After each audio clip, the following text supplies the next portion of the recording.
அனைத்து பத்திரிகைகள் மற்றும் ஊடக நண்பர்களுக்கு முதற்கண் வணக்கம். நாங்கள் தொடக்கப்பள்ளி ஆசிரியர்கள், அதாவது 1லிருந்து 5ஆம் வகுப்பு வரை உள்ள மாணவர்களுக்கு பாடம் எடுக்கும் ஆசிரியர்கள், நாங்கள் நியமன தேர்வில் தேர்ச்சி பெற்ற இடைநிலை ஆசிரியர்கள் கூட்டமைப்பு சார்பாக மருத்துவர் ஐயா அவர்களை சந்திக்க வந்திருக்கோம். காரணம், இதுக்கு முன்னாடி எங்களோட கோரிக்கையை வலியுறுத்தி ஐயா கிட்ட பேச வந்தோம். எங்களுக்காக நீண்ட அறிக்கையை விளக்கமாக ஐயா கொடுத்துருக்காங்க. சமூக நீதி அடிப்படையில் செயல்படும் ஐயா அவர்களுக்கு நன்றி தெரிவிக்கும் பொருட்டு நாங்கள் சொல்லியிருக்கோம். மேலும் செப்டம்பர் 1 2025 செப்டம்பர் 1 அப்போ உச்சநீதிமன்றம் ஒரு தீர்ப்பு வழங்கியிருக்கு. ஏற்கனவே பணியில் உள்ள ஆசிரியர்களுக்கு டெட் தேர்வு கட்டாயம் என்று அறிவித்துள்ளது.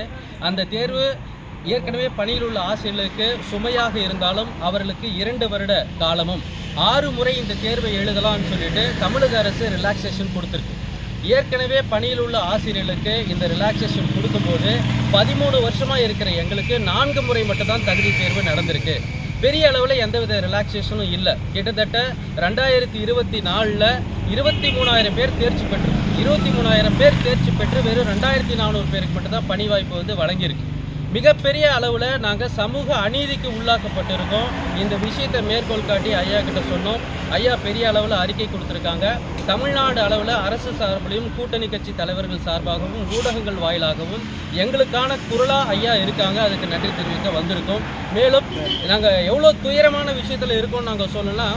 பெரு நாய்களுக்கு கூட போராடுவதற்கு சங்கமும் அதுக்கான மக்களும் ஆதரவு கொடுக்கறது நிறைய பேர் இருக்காங்க. ஆனால் 13 வருஷமாக மிக மோசமான நிலைமையில் குடும்ப வறுமை, ரொம்ப பொருளாதார சிக்கல் இருக்கும், பணி இல்லை, சம்பளம் இல்லை, நிறைய ஏழ்மை நிலையில் இருக்கக்கூடிய ஆசிரியர்களுக்கு எங்களுக்காக குரல் கொடுப்பதற்கு யாருமே இல்லையேங்கிற ஒரு அவல நிலையில் நாங்கள் இருக்கோம்.